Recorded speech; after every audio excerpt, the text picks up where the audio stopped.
Ron back here with another product review. This is the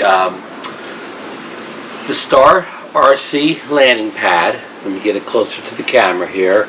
You know, for drones, of course, I've done other products for StartRC before. I've even done the landing pad for them before. But as you can see, this box is a little bit bigger than what you're used to seeing. This landing pad is 65 centimeters by 65 centimeters, or 25 inches by 25 inches if you're on the Imperial system. And it, of course, has the top side is like an orange color, and the bottom side is that light blue color. And you know, this unfolds into, you know, so it folds up and out for easy compacted travel.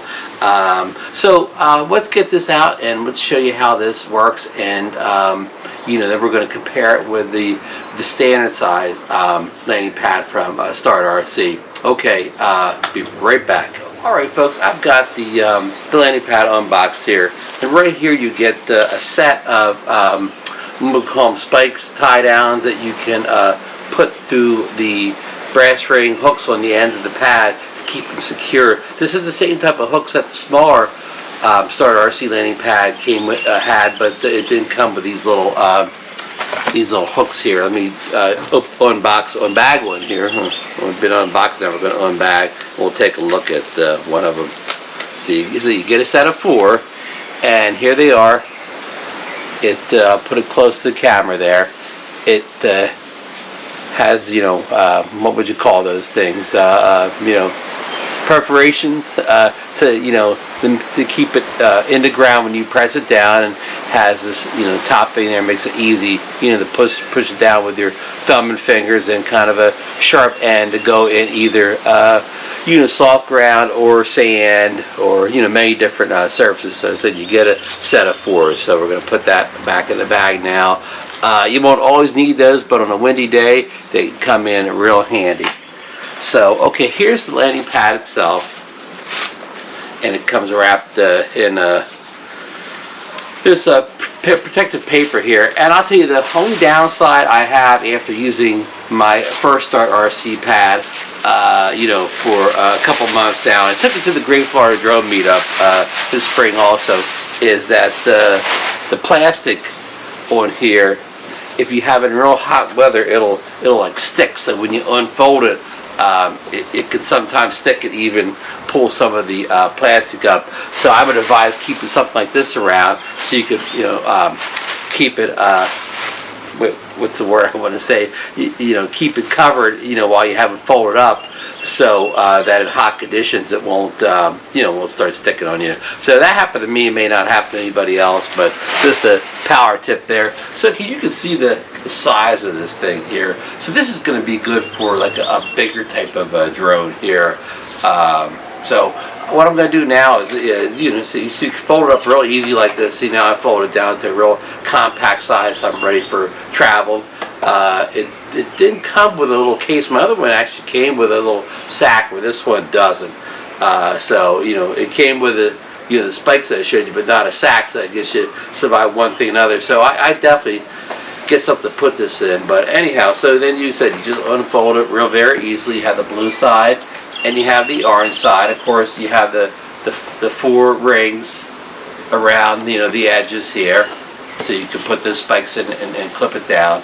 And what you want to do is you want to use the color side that gives you the most contrast against what your surface. Like say, when you're in the grass, I mean, the blue would be a good contrast, even the orange would. But if you're in like kind of a sand color thing, the blue would present like much more contrast for the drone downward facing cameras to see than the orange would, since the orange is, you know, in the same color wheel as the you know, the sand, or even like a brown dirt or whatever. So anyhow, what I'm going to do now is I'm going to show you what it looks like on the ground unfold, and put some drones on it, and we'll compare it to the smaller standard size RC landing pad. Okay, as I always say, be right back. Alright folks, I have both the pads down here. This is the new one I just showed you, the 25-inch by 25-inch larger one.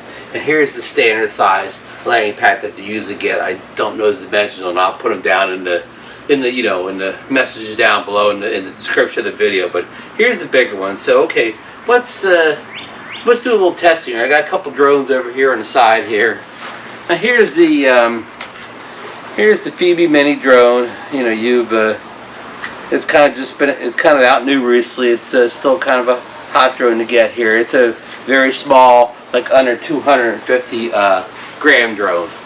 So of course it fits on the smaller landing pad perfectly. So if the Phoebe Mini is your only drone, this is probably the size landing pad that you need. But here, if you would put it on the bigger pad here, that pad sort of swallows it up there. It's much too big for the little Mini there. I mean, you can never be too big for a drone to land on, but you could land like 6 Phoebe Minis on this pad here. But let me show you a larger size fold-up drone that a lot of people have. This is the Autel Evo 2 Pro drone. It's a 1-inch sensor, 6K drone. You know, it's got all the bells and whistles, big strong flyer in the wind, and you can see the we're going to call it the measurements, you know, all around here. I mean, it takes up from end to end. It's as wide as like a Phantom 4 Pro with it all unfolded. Now, you put this on a small landing pad like this, and you see how it almost hangs off the side of the landing pad. And but you move it to the bigger landing pad, and you see it's got a lot more room over here. And you say, well, why do you need all the room? A lot of these drones have precision landing now. That means they come down, they see the landing pad, they try to land in the center of it, but you know, sometimes they don't always hit the center. So this type of pad gives, you know, the Autel a little bit of room to miss that center mark. But over here, if it would miss the center mark, you know, it would be off the pad. It wouldn't have any room, you know, for any variance here in this landing. Now, of course, you can manual land them too, but manual landing can be tough sometimes in a windy environment. You know, blows away at the last minute on you. So again, with a bigger drone like this, the more spacious 25 by 25 inch landing pad will make your landings, whether you're doing manually or precision landing, it's going to make it much easier for you and less risk of your drone winding up in sand, dirt, any type of high grass, any type of bad environment for the drone, because you especially don't want to get any of that stuff in your camera gimbal motors, you know, your drone motors up top here.